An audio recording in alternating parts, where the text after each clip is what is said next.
Ya, jadi kita masih ada dalam pembahasan tentang boiler ya.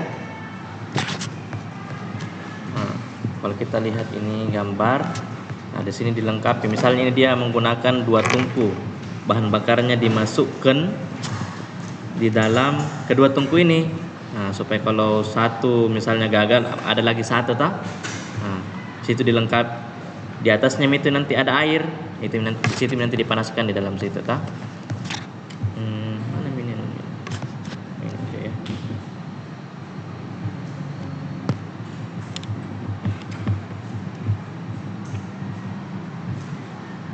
Ya, bejana tertutup untuk memproduksi steam.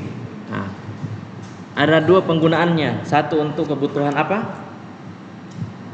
Kebutuhan panas, menyuplai kebutuhan panas. Yang kedua untuk menyuplai kebutuhan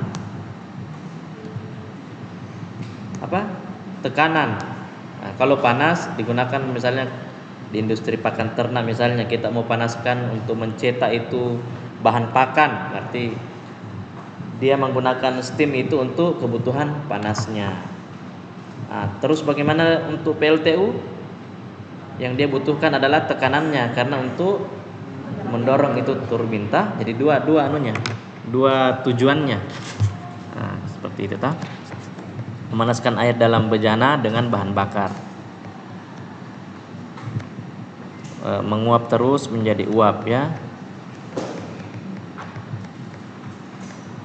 Dapur, jadi kadang itu tungkunya itu dikatakan sebagai dapur ya, seperti dia mungkin diberikan kata dapur sebagai bahasa awam ya, karena dapur itu tempatnya memasak ya, sama masak air. Kita memang masak air memang, cuma masak airnya tidak main-main tak. Kalau di dapur kan masak air hanya untuk apa kan.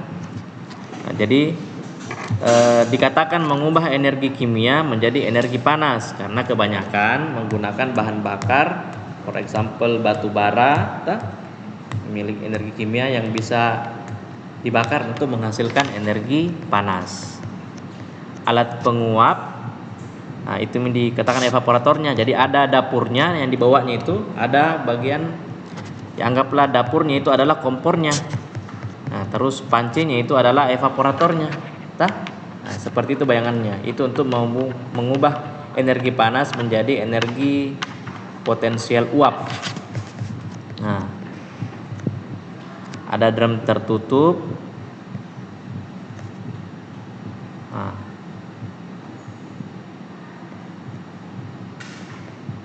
klasifikasinya ini ada beberapa ya. Jadi menurut desain itu ada 2 klasifikasinya. Menurut desainnya. Jadi boiler itu kalau menurut secara desainnya ada 2. Jadi kalau datang ke industri secara desain itu ada 2. Ada ketel uap daya, ada ketel uap pemanas. Nah, kalau uap daya berarti ketel uap yang hasilnya digunakan di luar ketel ya. Ketel yang biasa dibilang orang, ketel. Dan memiliki tekanan uap lebih dari 15 PSI. Nah, kalau yang ketel uap pemanas memiliki tekanan uap berbanding terbalik dari yang power boiler yang di atas ini, ketel uap daya. Nah, kurang dari 15 PSI. Artinya ketika itu didesain untuk menghasilkan tekanan lebih dari 15 PSI, ini biasanya misalnya untuk yang butuhkan tekanan, berarti dia memang menggunakan ketel uap daya. Lebih mahal boilernya ini karena dia harus didesain menggunakan bahan yang tahan terhadap tekanan yang tinggi. Coba kalau kita pakai di bawah baru kita mau tekanannya lebih 15 PSI, meledak itu dia. Karena kan dia harus menahan tekanan yang begitu besar Nah, seperti itu. Pernah dulu di tempat saya itu sampai bergetar dia tidak buang rusak itu alat otomatis pembuang uapnya. Nah, kebetulan operator baru sudah mulai boiler. Sudah panik semua orang, bawa semua apart hidran, panggil pemadam kebakaran. Siap menunggu ledakan ini, ceritanya semua orang ini. Dievakuasi orang. Nah, tapi ada ahli engineer supervisor dari Cina yang tahu itu bagaimana membuat dari otomatis menjadi manual itu anunya, jadi dia buang itu uapnya semua cepat, jadi tidak sampai meledak. Nah, tapi semua harus siap semua pas kebakaran langsung disiram, karena kalau tidak ya sama dengan Trans Studio kemarin, apinya kan kecil harusnya jangan terlalu banyak malah ke video konten, tetapi harusnya kan cari apa atau setidaknya berteriak kebakaran supaya orang di situ kan apinya kecil itu pertama tapi karena yang lihat pertama kali itu adalah orang yang hanya membuat konten, harusnya kan cari apar atau hidran, atau minimal kalau tidak tahu apar hidran cari air dewasa atau apa, katanya masih kecil kan, atau setidaknya berteriak saja bilang kebakaran supaya petugas ada yang tahu. Petugas kan biasanya dilatih untuk bisa menggunakan apar dan hidran seperti itu. Jadi itu bedanya ya. Jadi ada dua menurut desain, ada yang didesain untuk tekanan, ada yang memang untuk hanya pemanas, artinya panasnya yang mau dibutuhkan, jadi dia tidak begitu besar tekanannya. Kalau yang power boiler dia bisa 15 di atas 15 PSI, kalau yang ketel uapan panas berarti kurang dari 15 PSI. Kemudian ada juga boiler yang diklasifikasikan menurut material yang digunakan. Nah, itu ada yang power, ada yang proses, ada yang steam heating, ada yang hot water heating, ada hot water supply, hot water heater. Jadi maksudnya yang power boiler itu yang digunakan untuk pembangkit listrik atau pembangkit daya. Nah, dia biasanya boiler yang paling mahal itu untuk PLTU memang, karena memang betul-betul dia harus gerakan itu turbin yang susah sekali itu berputar kalau terlalu banyak beban listrik. Nah, semakin banyak beban listrik semakin susah sekali itu diputar, sehingga tekanannya harus tinggi. Makanya boilernya itu betul-betul memiliki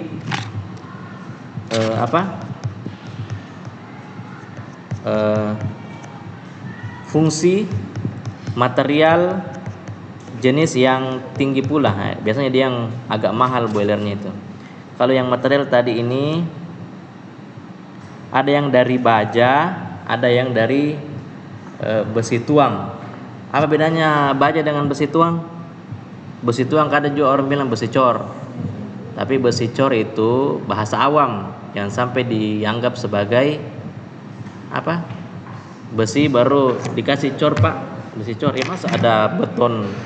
Tidak pernah pas saya lihat boiler beton. Maksudnya besi. Kalau baja adalah paduan antara Fe dengan karbon, besi dengan karbon. Nah, besi tuang juga begitu, paduan antara besi dengan karbon. Terus apa bedanya? Kenapa mesti satu diistilahkan baja, kenapa satu mesti diistilahkan cast iron atau besi tuang? Kenapa bisa? Cast iron dengan steel, kenapa? Nah, sama-sama nih paduan antara besi dengan karbon.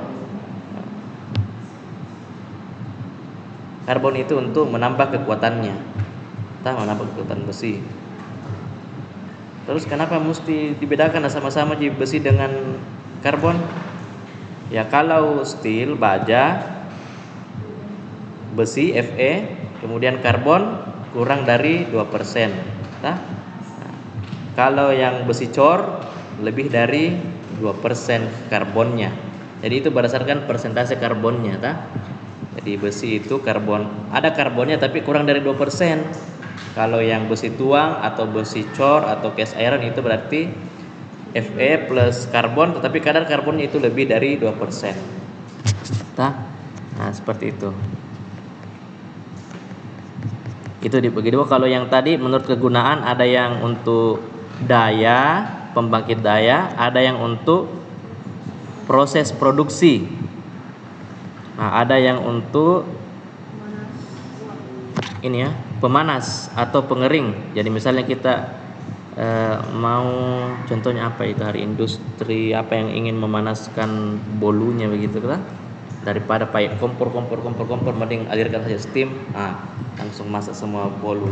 Sisa pakai pipa saja panas saja. Nah, itu sebagai pemanas dia. Atau misalnya kita butuh misalnya ada bahan yang kita mau simpan di gudang, tetapi ini bahan kalau disimpan di gudang dalam keadaan kadar air tinggi, berjamur dan sebagainya, ada aktivitas bakteri, makanya harus dikeringkan. Nah, pakai panas dari boiler untuk menyuplai panas supaya dia menjadi kering. Nah, itu dia maksudnya steam heating. Ada juga pemanas air panas, ya, digunakan untuk menjaga kondisi suhu air agar tetap sesuai dengan suhu yang dibutuhkan. Jadi digunakan, jadi kadang ada suatu proses yang menggunakan air di mana suhunya mau dijaga di suhu tertentu. Misalnya kita mau jaga suhu airnya itu di 100, tidak usah pakai kompor, pakai steam saja. Apalagi terlalu banyak reaktor ataupun wadah tempat proses, ya, tempat berlangsungnya proses yang suhunya itu dijaga di 100 misalnya. Nah, berarti kita bisa menggunakan supply dari steam boiler. Ada juga penyediaan air panas. Nah, berarti ketel yang digunakan untuk memanaskan air dan menjadi storage pada persediaan air panas. Misalnya untuk persediaan air panas di pabrik gula, kan kita mau larutkan nira pakai air panas, nah, kita bisa menggunakan itu, sistem dari boiler untuk persediaan air panasnya untuk larutkan itu gula. Nah, kemudian ada pemanas air, tujuannya sama dengan hot water heating boiler dan water supply, namun memiliki perbedaan pada pengoperasian temperaturnya kurang dari 210 Fahrenheit. Kemudian ketel uap itu atau boiler juga diklasifikasikan berdasarkan tipe pipanya. Nah, ada yang fire tube boiler. Jadi fire tube boiler ini atau ketel uap pipa api. Pada boiler ini fluida yang mengalir dalam pipa adalah gas nyala yang membawa energi panas yang segera mentransfer ke air melalui bidang pemanas. Nah, tujuan pipa-pipa ini adalah untuk memudahkan distribusi panas ke air. Jadi dia ada pipa supaya memperluas permukaan kontak antara panas dengan airnya. Nah, seperti itu, seperti pada gambar. Nah, jadi bahan bakar dan udara kan butuh oksigen, pembakaran, masuk ke sini, itu panasnya terbakar, kemudian panasnya itu didistribusikan melalui pipa-pipa. Nah, supaya lebih banyak kontak panas dengan airnya, memaksimalkan pengontakan air, ya. Nah, beda lagi dengan ketel uap pipa air, water tube boiler. Fluida yang mengalir dalam pipa adalah air energi panas ditransfer dari luar pipa. Nah, jadi seperti ini. Jadi udara dan bahan bakar dimasukkan, nah, kemudian airnya yang turun. Jadi ada pipa air itu yang terhubung ke dalam dapurnya. Nah, itu nanti yang biasanya dia kan akan bergerak ke atas karena sudah mulai panas dan menggelembung, nah, jadi pergerakannya seperti ini.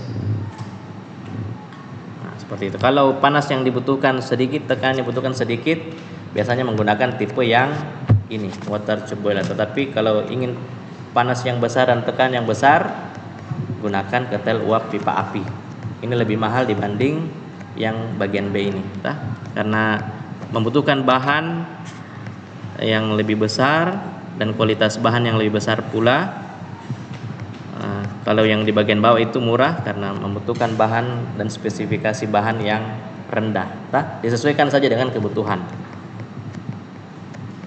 Nah, kemarin ada dibahas perpindahan radiasi, konveksi dengan konduksi. Cuma kemarin sempat dibahas rumusnya kah? Enggak, iya.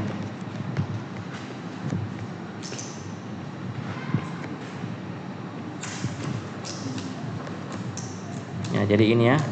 Untuk radiasi Bagaimana kayak kita itu bedakan radiasi konveksi dengan ini konduksi? Ya.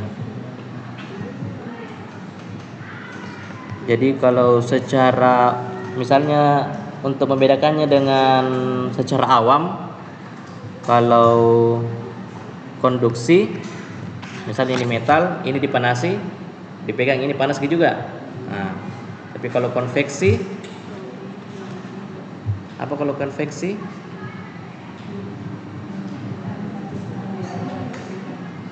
Hah?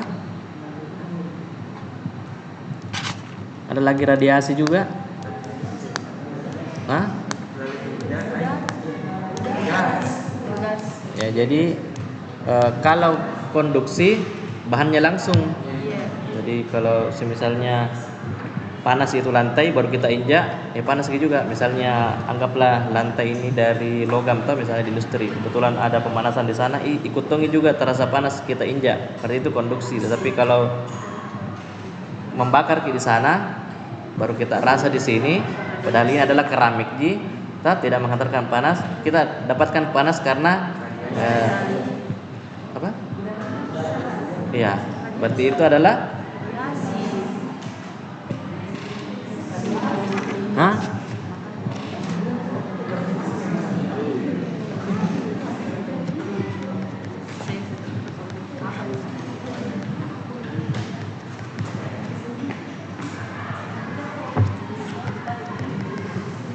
Itu adalah konveksi. Kalau radiasi berarti ya contoh misalnya mobil panas karena ada cahaya matahari yang masuk ke mobil, tetapi panasnya tidak keluar karena tertutupi rapat misalnya oleh kaca dinding. Nah, misalnya itu adalah radiasi.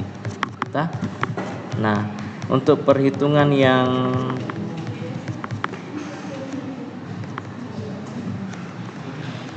konveksi, jadi ini rumusnya ya.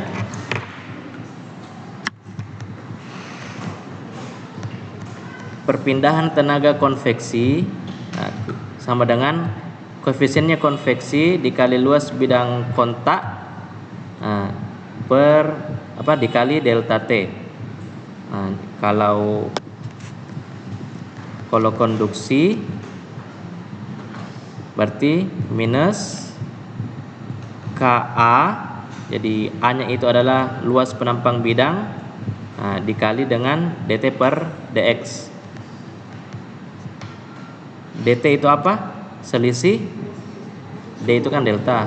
Ya, T besar itu suhu. Kalau dx, x kecil itu sendiri adalah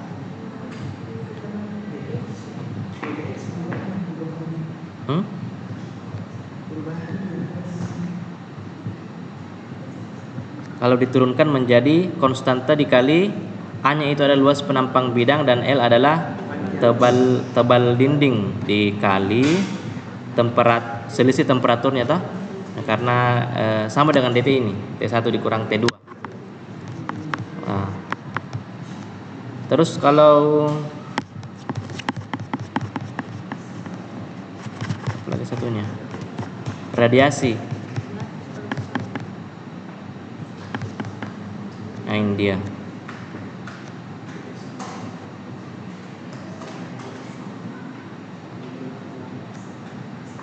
Jadi konstanta radiasi itu dikalikan dengan luas bidang yang dipanasi. Itu aja.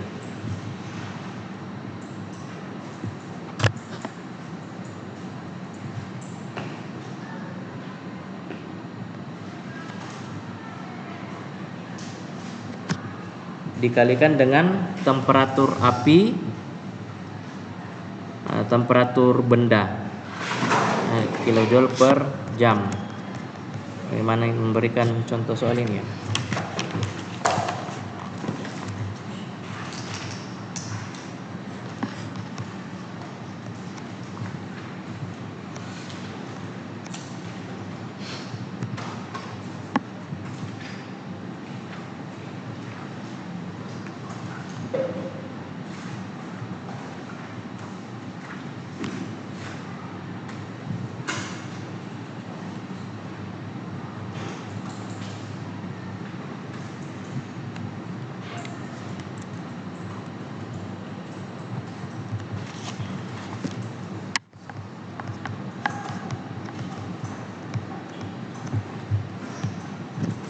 Ya, coba buka masing-masing kertas selembar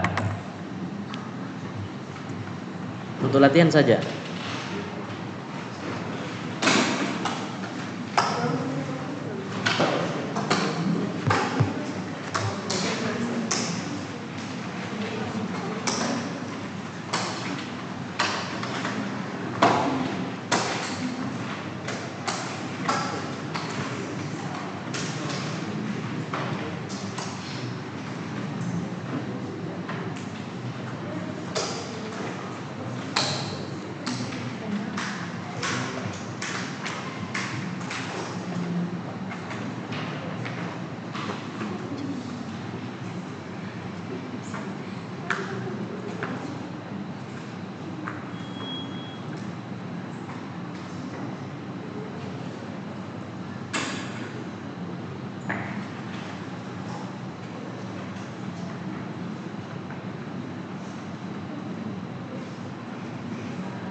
Saya cari dulu.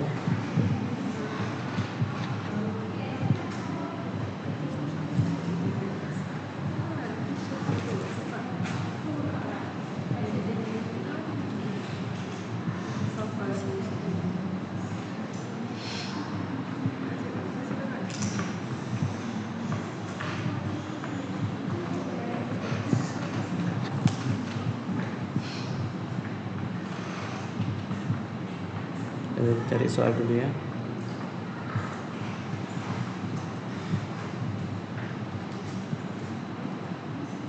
Bagaimana ini soalnya?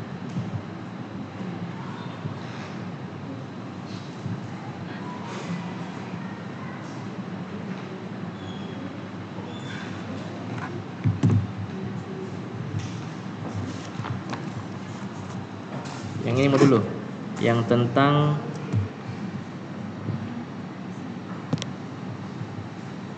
kalau tadi ini apa? Bahasa apa di sini? Bahasa cair. Di sini? Wow. Ya. Kalau ini? Ya, jadi dia di sini ada dua fase di sini kan? Yang karena banyak tidak bisa bedakan itu kenapa terus ini apa beda warnanya kan? Kalau entalpi api itu apa? Kadang orang bilang energi dalam, kadang orang bilang kalau ini kan jelas temperatur tak?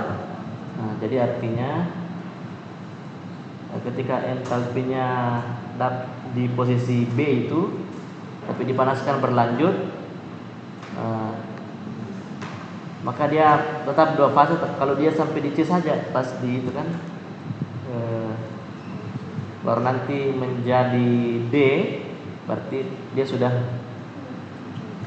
di fase gas. Di situ tidak ada fase cairnya kalau di D. Mana tadi itu rumusnya yang ini? Contoh soal yang ini dulu tadi. Ini ya. Jika diketahui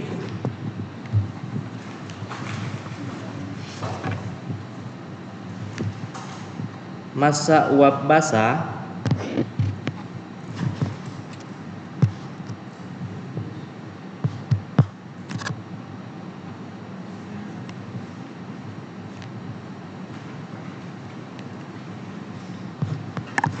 ini rumusnya adalah 2 kg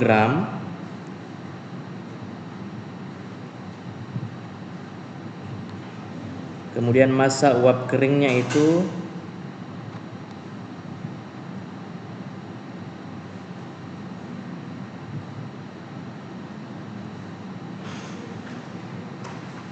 0,9 kg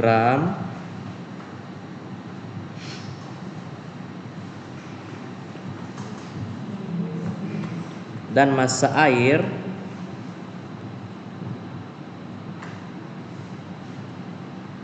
itu 4 kg,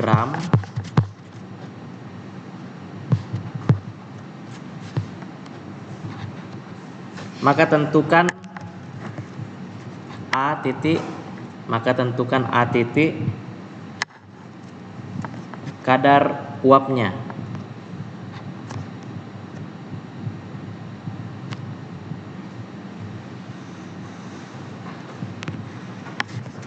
Kemudian B, tentukan apakah dia masuk uap saturasi basah atau masuk uap saturasi kering.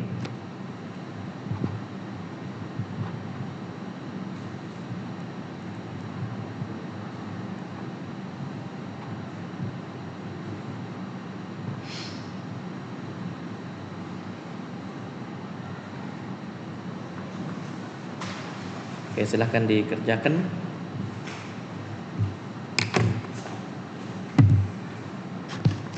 Rumusnya ini ya, X sama dengan MS per MS ditambah MW. Jadi maksudnya sudah ada datanya, kita sisa diminta menentukan berapa itu kadar uapnya.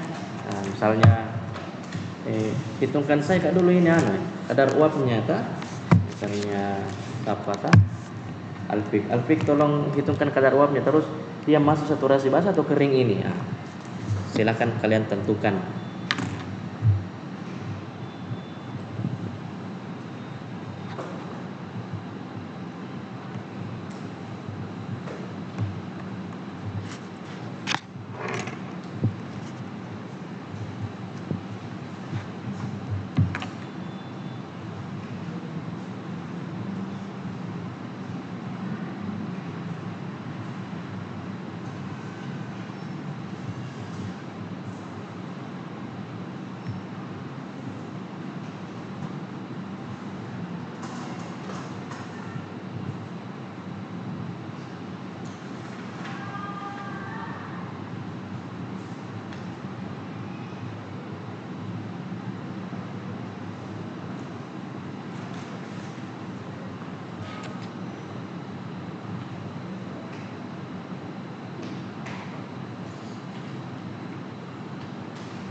Ya, silahkan dikerjakan. Belum.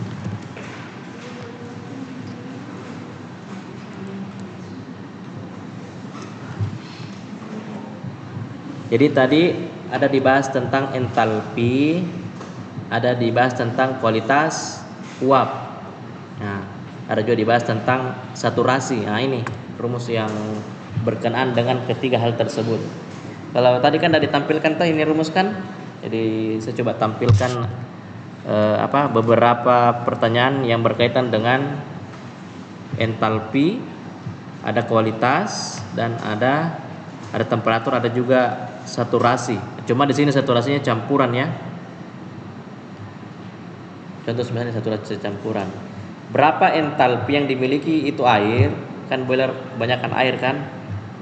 Pada keadaannya dia campuran, dia ceritanya ini campuran. Temperaturnya 150 derajat Celcius.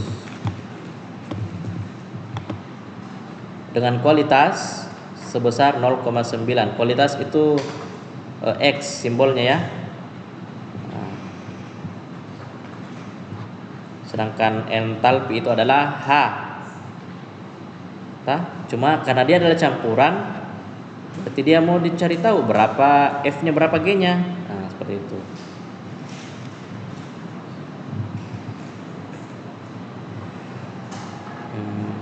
Ini Arial saja kan. Arial 12 saja.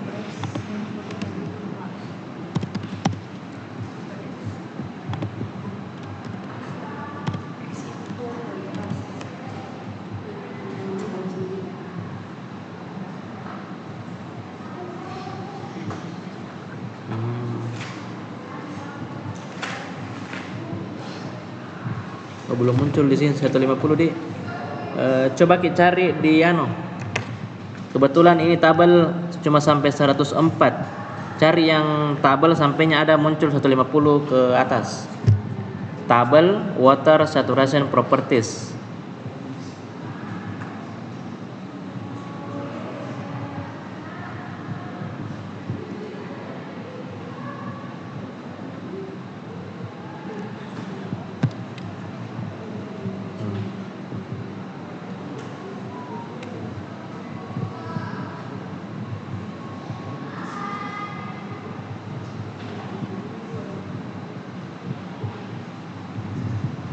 Oh, ini dia ya.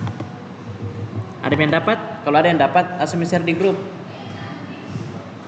Saya tidak perhatikan, ternyata sampai suhu 1. Ini kan sebenarnya panjang, cuma di Google ada yang potong karena kebetulan yang dicari itu sekitaran itu gitu.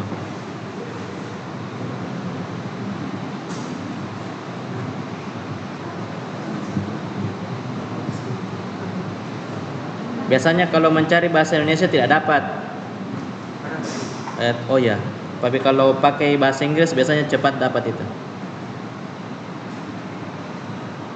Ada dikirim, yang kirim di grup.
Ada yang dapat?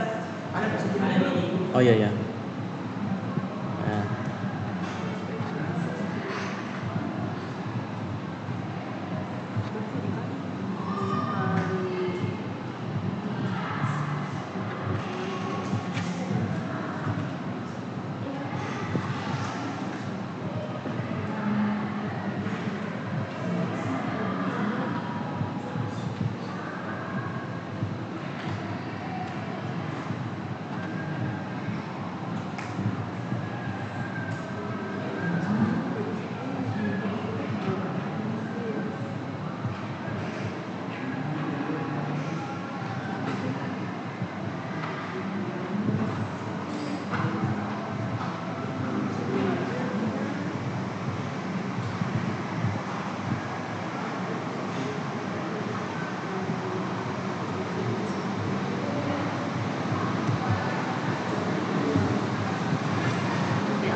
oke, sudah dapat hasilnya?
Oke, berapa hasilnya?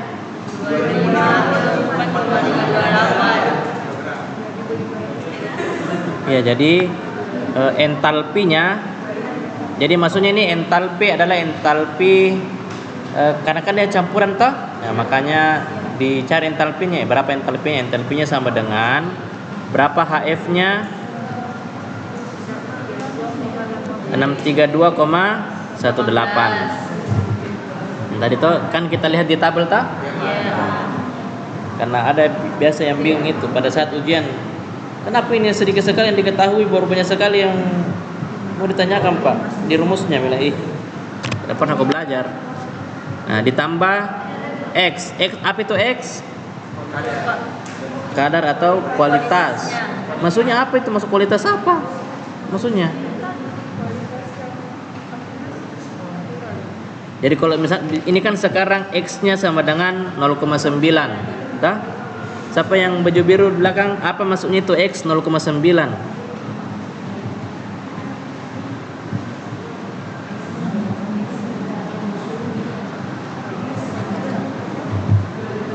Kan orang jadi bingung, kualitas 0,9. Apa maksudnya kualitas 0,9? Nah, begitu tah?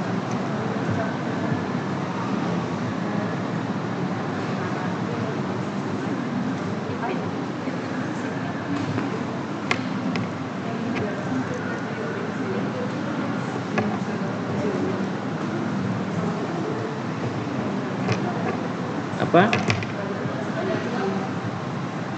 Ya, ada siapa yang mau jawab? Angkat tangan. Apa itu maksudnya? Kenapa dikatakan kualitas 0,9? Apa itu maksudnya? Kan tadi sudah dibahas tuh di PowerPoint-nya kan?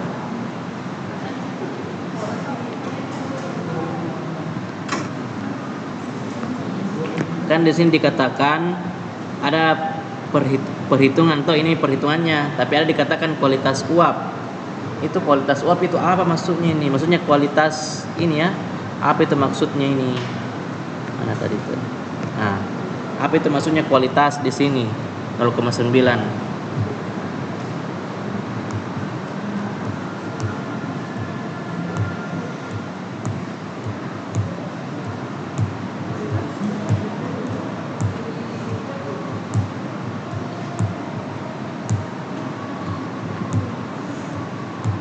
Ada yang mau jawab?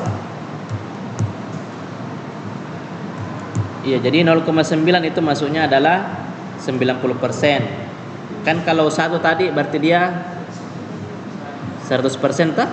100/100. Berarti kalau satu tadi basah atau kering? Kering. Hah?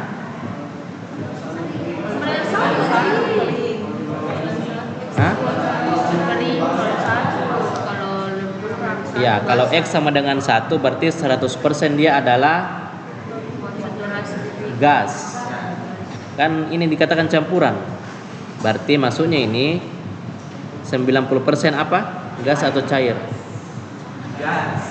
Gas, tak? 10%-nya adalah cair. Itu maksudnya. Tak? Bisa dimengerti bagaimana maksud? Karena kadang ini tidak bilang kualitas, apa maksudnya kualitas? Itu maksudnya. Jadi kalau X-nya sama dengan 0,2 berarti 20% fasa gasnya, 80% cair. nah, persen apa di sini yang dimaksud? Persen volume kah? Persen massa atau persen massa per volume? Ya, persen massa. Tadi menjelaskan siapa tadi itu yang presentasi. Tah? Jadi seperti itu ya. Ya sudah lewat waktunya. Jadi setidaknya nanti kalau ini kan minggu 7 dah. Minggu ke-8 berarti UTS. Ya, materinya dari pertama sampai sekarang. Nah, berarti paling tadi materi tentang boiler dan perhitungan tentang ini kualitas uap. Tadi yang perhitungan pertama tentang kualitas uap. Kalau di presentasinya bilang kadar uap, itu maksudnya kadar uap itu adalah kualitas uap, tak? Jadi untuk menghitung kualitas uap itu dengan menghitung kadar uapnya. Artinya dia hitung sebenarnya berapa persentase gasnya. Semakin tinggi persentase fasa gasnya berarti semakin tinggi kualitas uapnya. Nah, kemudian perhitungan kedua yang tadi ini yang saya berikan. Nah, jadi paling kedua perhitungan itu yang ada. Dan untuk memudahkan nanti paling saya pasang nanti tabelnya seperti ini Nah, tabelnya. Oke? Ya. Oke.